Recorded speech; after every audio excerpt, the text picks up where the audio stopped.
Įstrigau smėlyje ir važiuoju be kuro. Keliauju vienas kemperiu po Saudo Arabiją, Kuveitą ir Iraką. Degalinėje susipažinau, jis sako, parodyk mašiną. Čia žmogus iš Pakistano, iš Nepalo. Sako, wow, amazing. Važiavom iš Dubajaus, iškart selfie prasideda ir vėl pajuokos objektas. Nu, ne pajuokos, o malonaus bendravimo objektas. Visose tas degalinėse nėra dizelio. Dizelis yra ten kažkur tai ir jie nesupranta dizelinė mašinų.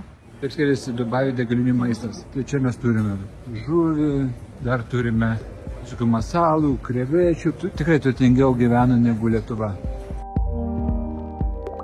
Kolegos, mes labai stengiamės daryti video. Ir tam, kad daugiau žmonių pamatytų, pasubscribinkit, palaikinkit mūsų video, pašėrinkit. Iš tikrųjų, tai toks labai didelis liūdesys apėmė palikus žmoną dabar važiuojant vienam, kad 7000 km. Gerą žmoną turiu. Liūdna.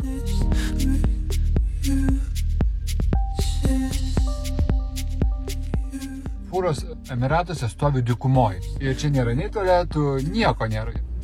Atvažiuoju jau iki Emiratų sienos, viskas, mašina nėra, labai paprasta. Bet čia Saudo Arabijos muitinė. Jie turi tokią diskoteką ant klubų. Jau 12 ir ieškojau, kur sustoti. Tai per Funait radau prie pat jūros, turėtų būti labai gerai. Mėgstu keliauti vienas, pabūti su savim, ramu, tylu, gera, daug pažinčių. Bet kartais pabosta.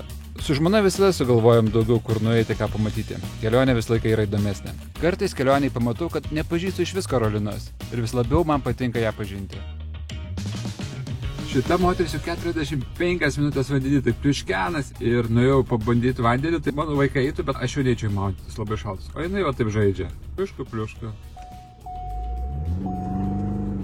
Man atrodo, prisidirbau.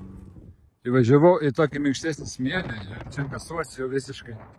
Mėginu. Pavažiuojam atgal truputėlį.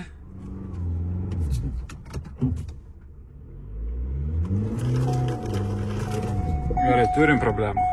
Kasiau rankomis ir po 30 minučių tokio inertingo darbo išvažiavau.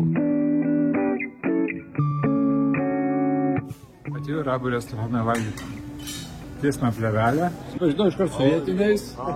Iškart mane vaišina. What's your name? Bahad Shamri. Bahad Shamri. Are you? Mohamed. Jau pavalgiau su vietiniais, labai įdomi valgo, jie ima taip su rankom, viską kažkaip taip. Niekad negalvojau, kad jie bus tokie draugiški. Tai keliaugia tikrai į Saudo Arabiją, čia tikrai gerai. Tai aš valgiau šitą. Tai buvo labai skanu grilyta, labai fain. O viską čia jie turi. Ryžių 5 tonos. O va šitos, va taip pagrilina ir labai skanu buvo. Fish. O, good, fresh. Barbecue, yeah?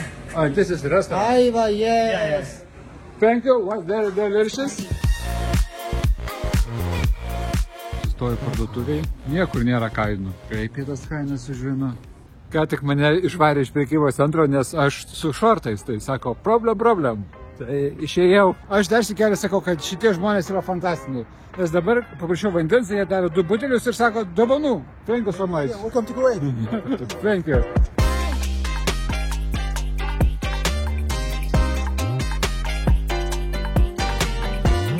Šiąnakt miegojau čia ir atsidarius duris, matau labai daug šiukšlių, labai gražus paukštis čia, daug garnių ir daug flamingų. Turiu per 6 dienas nuvažiuoti 5000 km ir atsidurti Štutgarte. Per Iraką, per Turkiją ir visas kitas šalis. Liko 34 km, prieš tai degaliniai kortelės neveikia, vietinių pinigų neturiu.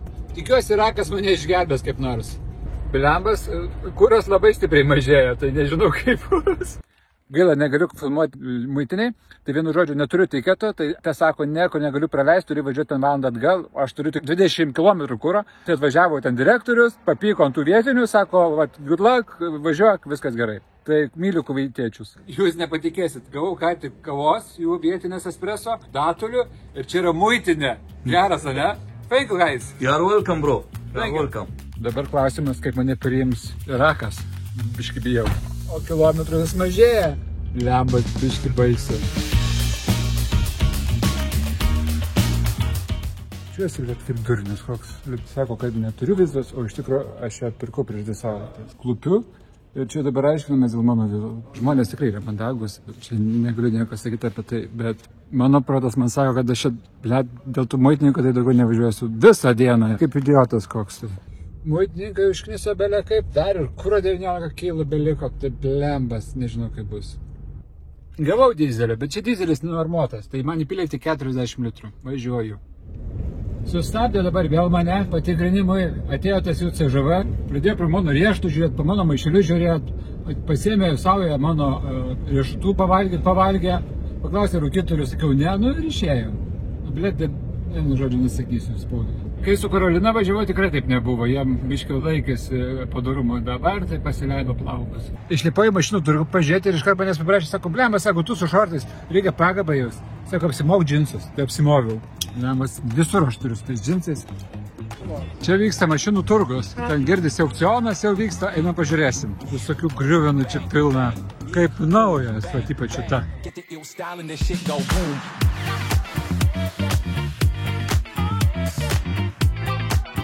Taip, labas rytas, jau miegojau taip.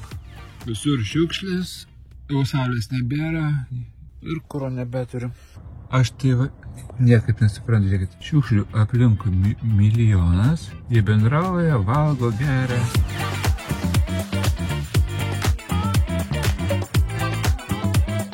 Taupau kurą važiuojant 90 ir mane pralenkia fūra. Tai čia realiai neveikia jų tie europietiški reikalavimai dėl greičio, dėl poilsio. Važiuoju degalinę, per daug švarų galvoju, kažkas ne taip, jo ne taip, neveikia. Liko man 60 kg. Baisu.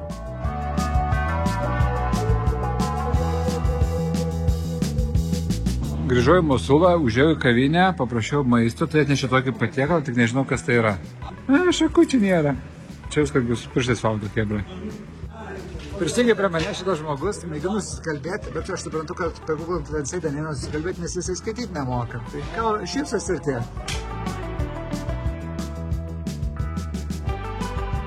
Mane labai pagarbiai priėmė šitą aikštelį, pastatė netgi po stogu. Tai yra vienintelė vieta, kur po stogu pastato. Mano turbūt užduotis surasti pistačių, žmonai apdarą, kavinuką ir dar visokių saldainių. Tai, jau radau kažką. Čia pati prabangiausia jų parduotuvė, turgui. Tai čia dabar perku dovanas, bet labai įdomu tame, kad visi baldai su plevelėm ir visi sėdasi ant jų. Ir čia žiūrėk tiek pistačių rūšių. Viena rūšis, antra, trečia. Galvojau nupirkti dovanų šitų saldainių, bet jų galėjo man laikas pasibaigęs 24 metų 12 mėnesių. Neperkau. Čia mane vaišino visokiais sausainiais, dar mes moka tą klientą priviliuoti.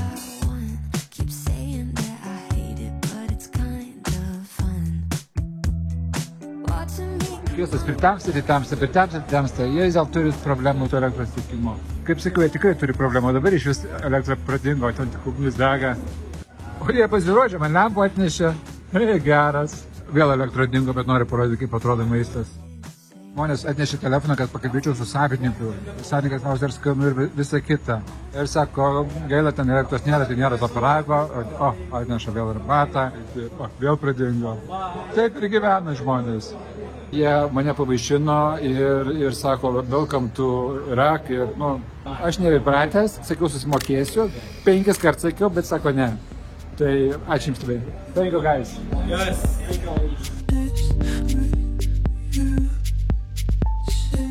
Galvoju, kur čia desertus valgyti. Pamačiau tokią gražią vietą. What we have? The delicious and tasty and also this kubba. Atėjo bičios iš restorano, sako, esim ragavęs geriamą jogurtą. Sakau, nesu, sako, reikia padaryti šitaip. Ir sako, gerai. Aš blemas labai jų bijau, nes paskui tam tokias stridutės užeina, tai sakau, negerai būna. Bet blemas žmogus mandagus. Žiūrėkit, bet labai gražiai atrodo, tokie burbuliukais išėjom. Blemas kvepia kaip mango ir kefyras, ir sūrų, ir saldų, ir rūgštų, viskas viename. Blemas, kažkaip kaip mano skrandis, jam irgi gal tikiuosi ne viskas viename. Ir šitas jaunuolis atnešė man tokį gėrį, kas čia viduje. Nežinau, mėsytė, čia tai desertas. Dar kartą pavalgyksim vakarienę. Čia kaip koldūnas, mėsa ir miltai. Tikras koldūnas, žinokit. Kiek žiūrėčiau į šitą Irako bokštą, jis pakrypęs labiau nei Pizos bokštas. Tikrai, žiūrėkit. Vaikai čia parašė su gramatiniam klaidom, bet vis tiek parašė, pasistengė, tas neišėjo. Va, čia irgi.